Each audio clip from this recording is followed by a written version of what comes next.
well. Yeah, it's amazing, isn't it? We've seen the most incredible outpouring of not only grief and sadness, but love and affection. A lot of people reaching out to others, and someone who I've been speaking with is a good buddy who was the opening act for Olivia back in the early days. Now, of course, he's one of the biggest artists in the world. He's about to go on stage at a full house in Orlando, Florida. Wow.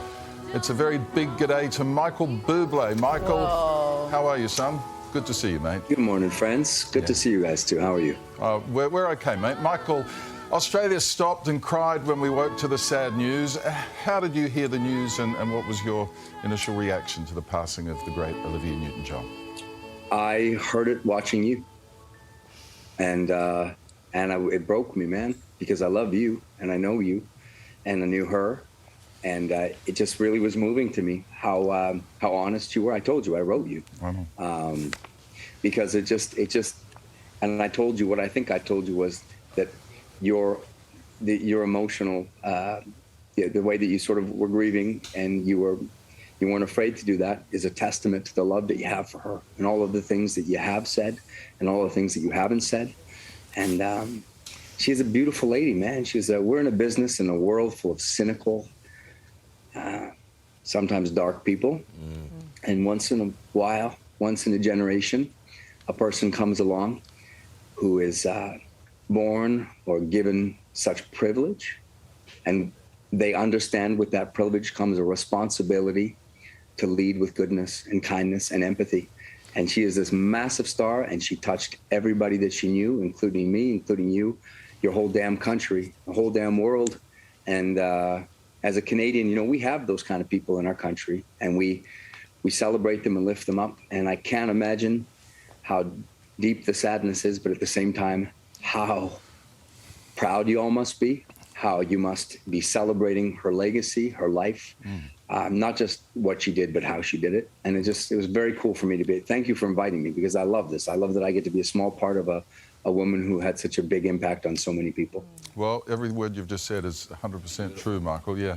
You got to know her professionally and as a friend. You were opening act for Olivia at one time. But when you're a struggling superstar to be. Huh? I loved it. Yeah, no, it was a big deal for me. It was amazing. She was, you know, she was just as cool as you think she is. She was just warm. Listen, it's funny, because as I watch people speak about her now, we all have these stories. And she met my mom and dad, and of course they were like, they couldn't believe they were meeting her. It's interesting, Richard. I realized today when I was going to talk to you that, you know, that I've written a whole bunch of people, including that man right there, David Foster. And I wrote David Foster because I knew how broken up he was about it. And I actually wrote him and I said, David, I know she's such a special lady, and I know how special she was to you, and I'm so sorry. It was interesting, man. You know, there's a lot of famous people, you know, but it's not the same thing. There's people that walk into a room and they brighten up their room, and they just bring a lot of light. And she did. And I mean, she met my mom and dad. She's met my sisters. I know so many people I work with that she just always went out of her way. And it's one of those things where I won't lie. I think she was one of my lessons of how I want it to be. You know, that's how I want to be. I want to make people feel like that. And when I met her, no one knew who the hell I was. And I was just so happy to get the chance to play for crowds that big. And she was just just way too cool and way too sweet. It takes one to know one, Michael. She was a great singer, wasn't she? Great. I mean, great singer, great vision, had a definite, unique style. And more than that, I think she understood exactly who she was. And that's one thing that, for me, it's the difference between an artist and a musician. You know, that's an artist. An artist knows, and they know not only how to have that vision, but then the unique ability to execute and to be able to listen. Look at what she's done. Look at how long she's been more than relevant for. I mean, that's just not normal anymore. We're lucky. We're in this business. It's like an athlete. You're lucky if you get 10 years, you should be really proud of yourself. If you get 20, you are a legacy artist. You're a big artist. And she went way further than that. She had a lifetime. Those songs sound as great, as fresh and as pure as they did when she recorded them. Michael, your family, as we know, has faced some serious health issues. I mean, she was also an inspiration to those doing it tough, wasn't she? She gave, you know, hope. We talked about it. Her and I talked about it. I was at a restaurant with her, and yeah, it's funny, Richard. You know, I don't know anybody in my whole life. The other day, I did a show, and there was 25,000 people, and I asked how many had been affected by cancer, how many, by a show of hands, had it or had a close family member. 25,000 out of 25,000 people put their damn hand up. You know. Yeah. So there's no secret, and you know, it's interesting, Richard. I remember the conversation I had with her about it, and you know, kind of deep philosophical discussion about it. And it's interesting. I remember I remember her saying something basic. You know, listen, a lot of people, they make the mistake of thinking that pain or that kind of suffering is what makes a person. But I think that woman understood in a very deep way that it isn't pain, it isn't suffering that makes people. It's love that makes people. There you go. And I don't think she was going to go down like that, no matter what she felt her journey was going to be. I think she was going to go down living that. And what a beautiful, beautiful existence. What a beautiful legacy. What a beautiful inspiration to every single person that she touched. Oh my God. Beautiful words, Michael. Look, you and your wife, Lusana, are actually expecting baby number 4 in a few days. Have you figured out what's causing all this pregnancy in your family, Michael? Yeah, I thought about it a lot, and I get emotional about it. I really do. My wife is just so hot, and I can't stop. And no, you know, it's weird. In about 8 days from now, I play Madison Square Garden. I finish the show. The curtain closes.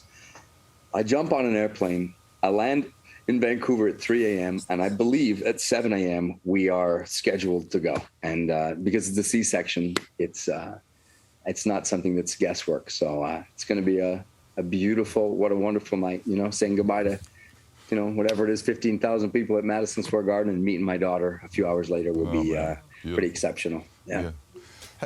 And Michael, it's Carlos here. It's so lovely to see your words about Olivia. Nice to see you, man. Just so beautiful. And I wanted to ask, when you have the bub, do you continue on the tour? And what was that conversation like? How do you get around that with little bubs? Well, my manager, he said, I think he said something like, "You've already done it 3 times. Why do you need to go back and do it again? You've already done it." He said, "You know, I got to cancel 6 shows there and move 6 shows. You know how much money that is." That's exactly what he said, actually. And I said, "I don't think my wife is going to be good with that." And he said, "I'll give you 9 days." So that's what I get. I get 9 days, and I'm back on the road. And I'm basically managed by the Colonel, but the Colonel who didn't steal my money. The difference being that you can get out of the country. I reckon you need to tell the manager you talk to your wife, and if he can say that to her, then fair enough, right? Oh, he's so cute. I mean, it's partly a joke. I think Richard's met him before, and partly real. And I remember saying to him, but Bruce, you've had 2 beautiful kids, you know. And he says, up to a certain age, they're just Presto logs that poop. He's right. He does have a point, doesn't he? Hey, Michael, we're so... I'm not on board with this. I'm not on board with it either. Trust me, I love every single second of it. And Michael, I mean, can I ask, like you said, with the concert coming up, I mean, I'm just listening to you talk about Olivia, I believe she's going to be really forefront of your mind. Is there going to be something special for her at the concert? I'll be honest, I think every night is special. I think every night you, when somebody moves you like that, you pay tribute to them in everything you do. And I think it's bigger than a concert. I think it's in how you carry yourself. I think it's watching her the way she was such a philanthropist. I mean, I think what I love is that, you know, we're talking about her art. It's awesome. She was a great artist. But I think what's amazing is to watch all of these different pieces, and it really talks about what matters, and what mattered was, you know, how she made people feel, how she chose to use her platform, the empathy she had for people, the goodness that she wanted to share. And I think that's how you pay tribute to somebody. I think you just keep passing that on. Yeah, we'll give her a shout out tonight from us, Michael. Have a great show. You're on stage. Damn straight. You're on stage shortly, mate. You better go. But we're so looking forward to I know. I just, you know, you guys know, Joe, I was rehearsing the band, and I was writing these new pieces. and I literally sprinted from the stage, sprinted. And so I was so happy that you guys did the story on Olivia because I was breathing way too heavily to look healthy. Well, there'll be some heavy breathing in the crowd. I can't wait to tonight. get there, and Yeah. I love you guys. I love you guys, and I love, you know, you guys know what you mean to me and what your country means to me, and I can't wait. We do. I can't wait to come there and show them the love. And it's right back at you, mate. Gorgeous man. Have a great show tonight. We love you, Michael Bublé. So good. Thank Love you, you mate. guys. Beautiful words. Jeez, what a delicious man. He's a Delicious. superb human being. And he's coming in November. Special November, words. Michael Bublé here.